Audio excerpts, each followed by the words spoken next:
verse 14. Seeing that we have a high priest, that great high priest that is passed into the heavens, Jesus, the Son of God, let us hold fast our profession. So we have a person who's gone into heaven for us, and the word is for us to be very encouraged in who we are. Hold fast our profession. So that's important. That's important.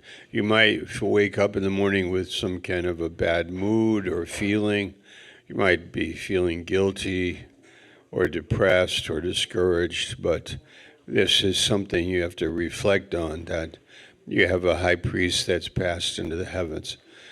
Some people have a psychologist, some people have a mentor, a celebrity, a hero, Patrick Mahomes. I think Pastor Steve Anderlonis has him. And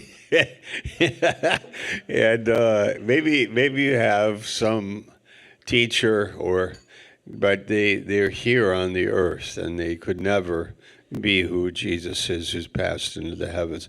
Because he is passed into the heavens, then, verse 15, we have a high priest which cannot be touched with the feeling of our infirmities, but was in all points tempted like as we are, yet without sin. Let us therefore come boldly. So identification, he knows you, he understands you, he knows you are a sinner, come to him. He knows you are weak, come to him. He knows you could be alone and withdraw. Belinda is not doing that today. Come on, you're not. You're with us. So, but there are some that withdraw, and they just live in their mood. But the word is that Jesus knows you, and he says, come boldly. In verse 16, therefore come boldly unto the throne of grace. So what kind of throne is it? Throne of grace. Could it be a throne of some other kind? Yeah, it could be. Like there's a throne of condemnation, a throne of bad feelings, a throne of a lot of your past sins, a throne of judgment on you and I, like a throne that even the feelings that we have could be like the throne that I come to. But this is a different one. This is the one in heaven, throne of grace that our high priest has gone to. And don't let anything stop you from relating to that throne and that high priest who has an able ministry to you and intercedes for you. Okay, so at your table, give some reasons why I would not go to that throne. Give some reasons why people don't go to that throne. They don't believe it exists. They don't believe it has any power. They don't believe they should do it. They don't know what it is. Give some reasons at your table why people would not go to that throne of grace.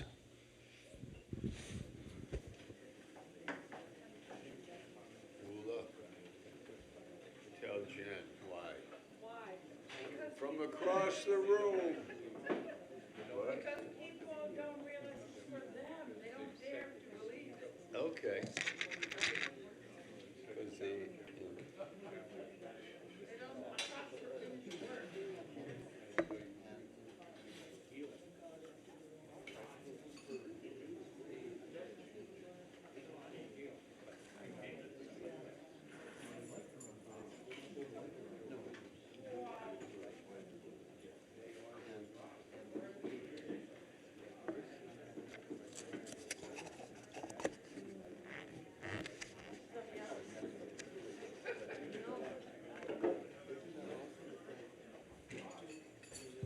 Okay, anybody at your table, Betty, you have anything?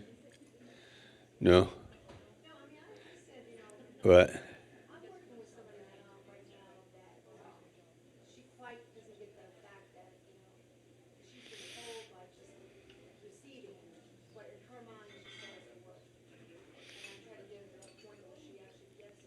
Okay. At this table, Pastor Fred? Aaliyah, at your table?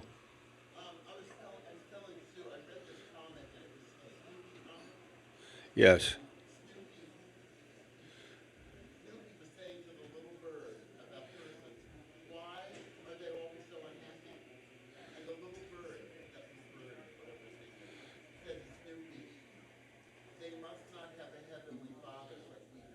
Okay.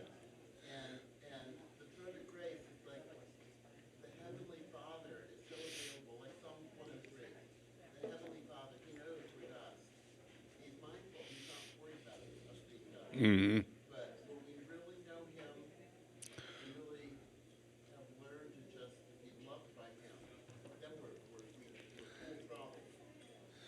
Okay. Okay. Yeah. People don't know they have a Heavenly Father. Pastor Sturge?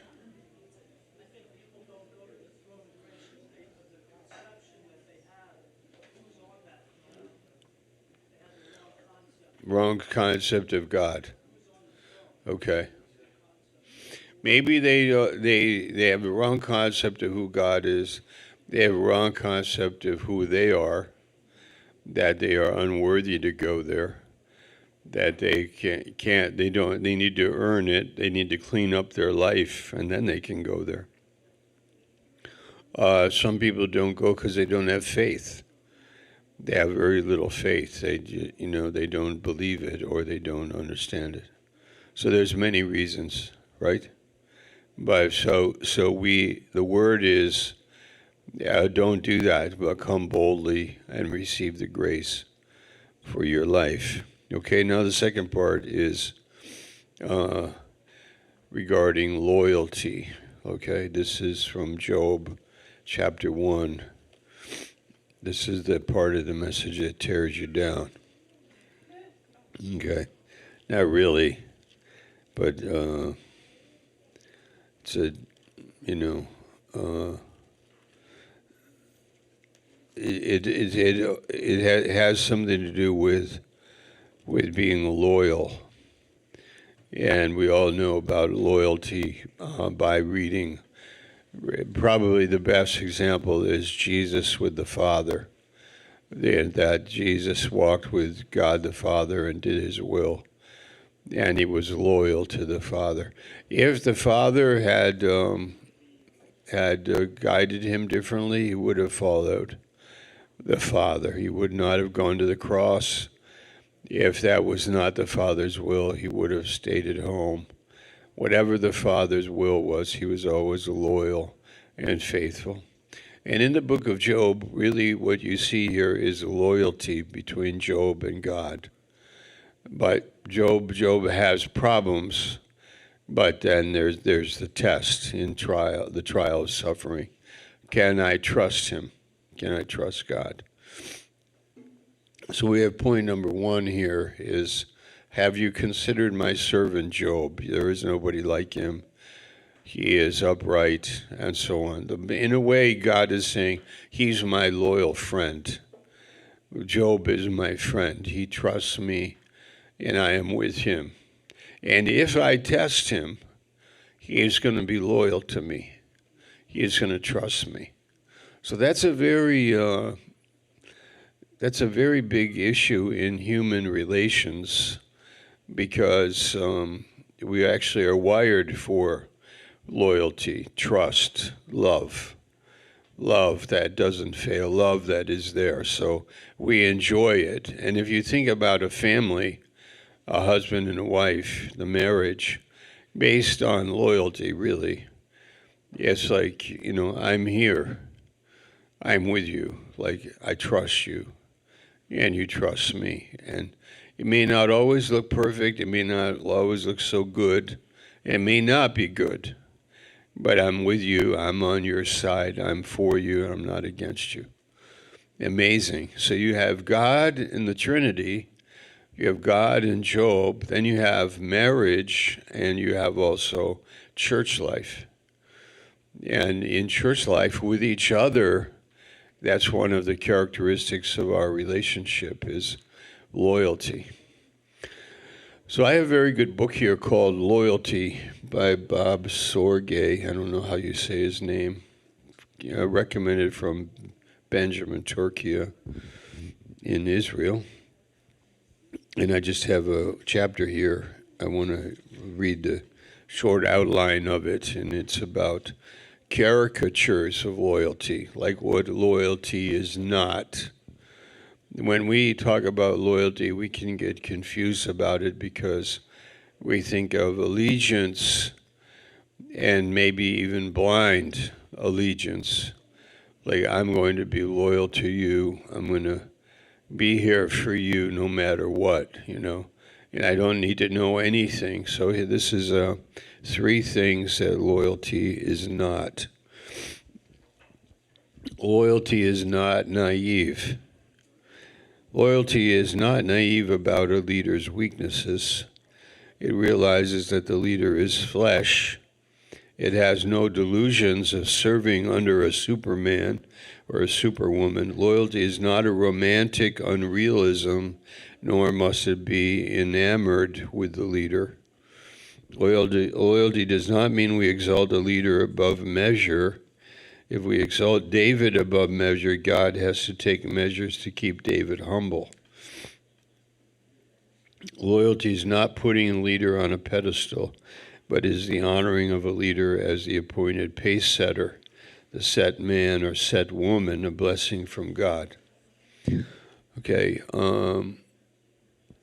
loyalty is not a denial of a leader's humanity. Neither is loyalty naive about the father's failures toward other sons. When David had sons, and the 2 famous ones are Solomon and Absalom.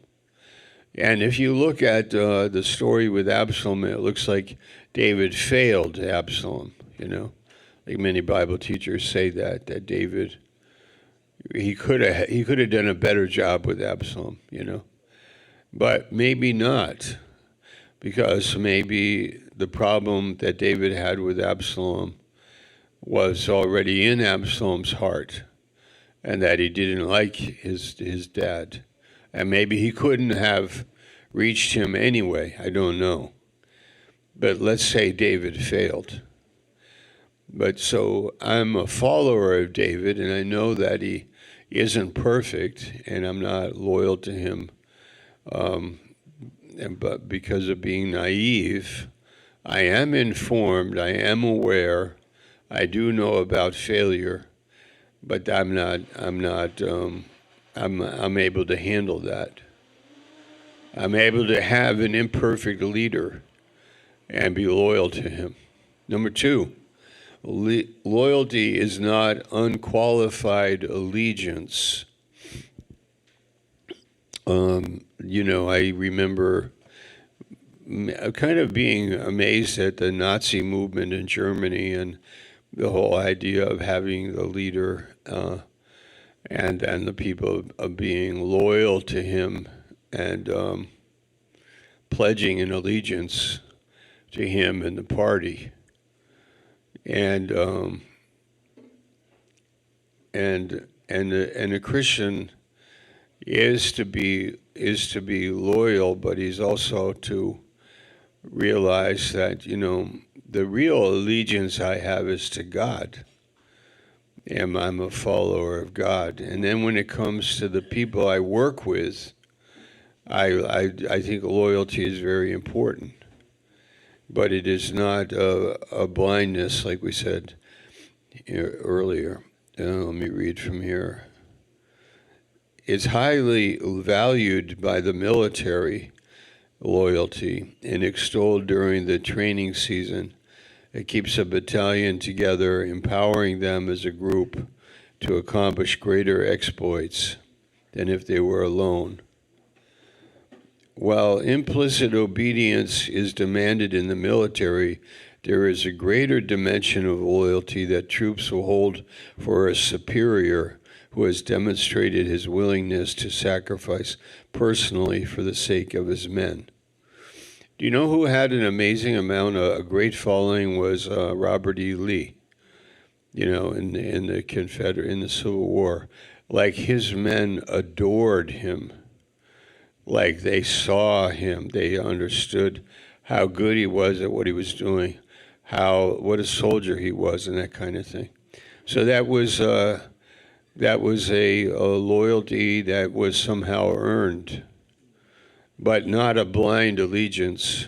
I mean, that could be argued in that case, but I'm trying to say something here, and that is loyalty does not enter into a blood covenant with a group of believers saying, I am yours no matter what. It must be distinguished from cultish forms of allegiance. Loyalty has its head screwed on straight. I'm with you as long as Jesus is your first pursuit and you don't get weird on us. End quote. Okay. The third one is loyalty is not silent acquiescence. Meaning we don't have a discussion, we don't engage in a controversy, we just are silent, we just shut up and be quiet, and we go along with what's happening. Here it says here, some models of church structure have the perspective that one should never question those who are over them in the Lord. I do not embrace this view of spiritual authority because it never produces true loyalty. Rather, it produces clones, drones, and yes men. I've known of leaders who have not allowed their followers to question their decisions. If you disagreed, you were labeled disloyal. For them, loyalty meant quiet agreement. That's not loyalty, that's control born out of insecurity. Good point. So what is it that we believe about this, that I can ask questions and not be marked as disloyal or upsetting the program? Like we should, in the multitude of counselors, there is a lot of wisdom. And we're trying to find what's the best for the organization. And so when people are invited, I like to invite them. I'm just saying from my own experience, I welcome the disharmony in public instead of having disharmony behind closed doors. If disharmony or disagreement is in the heart and behind closed doors, it surfaces on the phone and this little group talking. So bring it to the public. And we as leaders should, ask for something even better than that, and that is for the Spirit to fill us and for have God's mind and relate to each other in love. And maybe in a quiet conversation, but I can have the conversation. Or maybe in a public, semi-pub rap environment, or like in a room like this, where you could ask the leader what is their opinion, or to ask them to ask me, so that we would understand each other. We could still be a disagreement. There could still be a weird spirit. There could be also, some kind of a rebellion in the heart. There could be some discordance there. That happen. I've seen that happen, where no conversation will correct it. It's a different spirit, and there isn't humility. What a good subject that is, especially to talk about it when things are going well, and like they are going well in our ministry. I love the way people are. I think they are serious with God. So we are spirit-filled, and then we get a lot happening, understanding, a lot of support and encouragement, and hopefully in the heart, like a loyalty that is written in the heart. Let me repeat. In the military, you can have loyalty, but it may not be in the heart. It can be they will obey, even to the death. They will do what they're supposed to do. But this is a different thing. This is relationship. And this is like that people are following and obeying, and they are there because they have They have found Jesus in their heart, being with you, being with us, being together. We have found Jesus in our heart, and that's what we're loyal to. Yeah. Okay. Well, that wasn't tearing down. I was joking. There was two parts, building up and part two, building up. Okay. You're dismissed, and I don't want to hear any comments about this.